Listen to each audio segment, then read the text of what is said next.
in there, feel free to, ask me anything. This is the time. I'm going to be available all weekend, so you can see my schedule. Actually, if you type in the chat, if you type schedule, like a exclamation mark schedule like this, let me show you. If you type like this, I'll do it in black, exclamation mark schedule, you will be able to get my schedule for all of Lightbox, and you'll know what I'm doing and when I'm doing it. I've got some other things in there too. If you want to see all the commands, you can just do this. You can just do exclamation mark and commands like this, commands like that. But I love interaction. I love all of that. But just know that the stream, because of the way it works on Twitch and everything, it's a little bit behind it. It's probably about like, I would say like maybe 40 seconds behind or something like that. Maybe 35, 40 seconds. So just know that it's a little bit, a little bit delayed. So I may not get your question exactly when you see something going on the screen. So, oh hey, Ian C. Baker. Hey, thanks. I'm glad you like the schoolism stuff. Yeah, my passion is like giving people the fundamentals and just helping them be able to use that and utilize it. I love that. I love it. It's great. It's super good feedback too. Like I just want it to be useful. I want it to be really useful. I want people to be able to take that and apply it to a bunch of different things, whether that's imaginary work or whether that's regardless, whatever they want to apply to, imaginary work, fine art painting, landscape, whatever.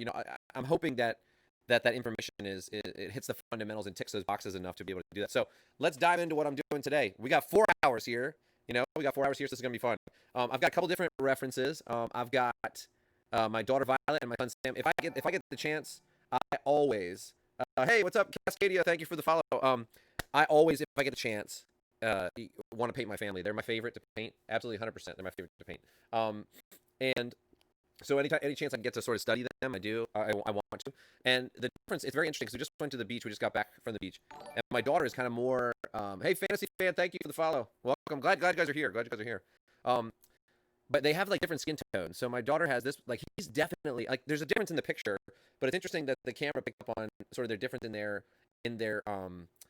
skin tones. Like they've got, like he's got like a little bit more of a warmer skin tone. She's got a little bit more of a red, sort of a cool red, and it's emphasized by the camera here, but you can see that in both. But I wanted to sort of explore the difference between them because my wife is like half Italian, so he's got sort of that like olive side to him, and I think like my daughter is a little bit more like my side, which is sort of like the British side, I think. So T-Box the Fox, that's awesome. That's the best name ever. T-Box the Fox. Yeah. If you guys ever want to know what materials I'm using, like tomorrow I'll probably get that question a lot and stuff. If you just do commands like this, I'll show you. It'll give you a link to all the different commands you can do in the chat. Oh, also, if you guys want to paint along with me, then just actually hit the exclamation mark and reference like this. So here, let me show you. So if you want to paint along with me, which I'd love for you guys to do, I'd love to see them later. Just type this in the chat. Actually, I'm gonna put this here. So you guys can see this in the chat. Type this in the chat so you guys can get to that. You guys can paint right along with me if you want. Sorry, I don't know. I've got something in my throat. I don't know what the issue is. Thanks everybody for the follows too. I'm probably gonna be able to keep up, but okay, type that in the chat to get here to get the reference. Yeah. Okay, here we go. Let's make this a little bit smaller. I probably should have done this beforehand, so guys. But it'd be really fun to have you guys paint with me. And it's got the link to both. So here I'll show you. Let's see here. I'll show you. There you go, like this. If you guys want to paint, so there you go. You just type that, and then the reference will come up and all of that, and yeah, we're good to go. Okay, I'm gonna say paint with me. Paint along with me. Paint with me. Paint with me. There we go. All right, let's get rolling. Okay, so when it comes to painting a portrait and making it expressive. So when I say expressive, like there's different ways you can kind of think about that, right? I might have to actually let me go to the alert box and see if I can turn the audio off for that, because that might. I'm so glad you guys are following. But here I could probably do it like this. I could probably turn that off. You guys, so I'll hear it, but you guys won't have to hear it. So that'll be good. Okay, but when I'm doing a portrait, like there's different ways to approach that. So when I talk about having an expressive portrait, that can be with the expression of the person, right? So it can be a portrait that expresses sort of the way they feel or what they look like or whatever, all those types of things. And all that's really good, but it always has to break down to a technical point. Like there has to be a technical way of achieving all that. You know what I just realized too? I've got to move this because you guys aren't gonna be able to see it. Here, let's do this. You guys won't be able to see it. Just realized that because my head's in the way. Let's do this. Let's put that right there. There we go. Now we got it.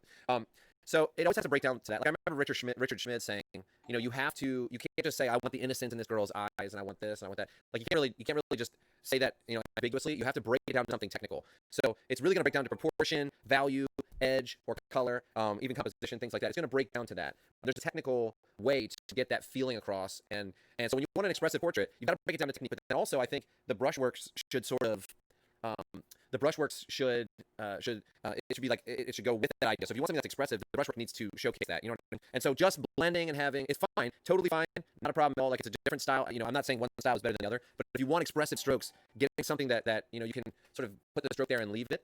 That takes a real handle on all the technical things, and you've got to lay down your strokes in a particular manner as well. So, like anything, you've got to build from the foundation upwards, and you can't just make an expressive portrait without thinking about it from the beginning.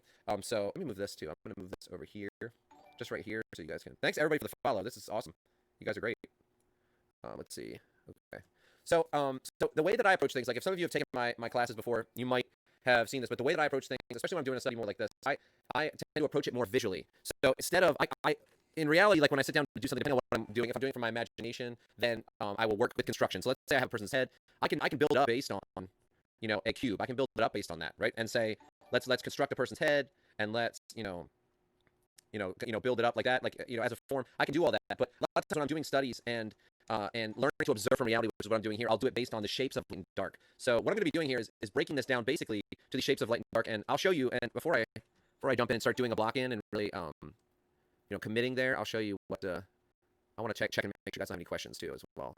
Before I jump in and start doing that, I just want to show sort of the way that I'm thinking about the lights and the darks. It's sort of like this. I'm going to break this all down to the shapes of light and dark and block it in that manner. But I want to kind of show you what I'm thinking first. This sort of thing. Sort of broken down like this, like that. And like I said, some of you have taken my class, you would know what I was talking about. If you haven't, you can check it out on schoolism.com.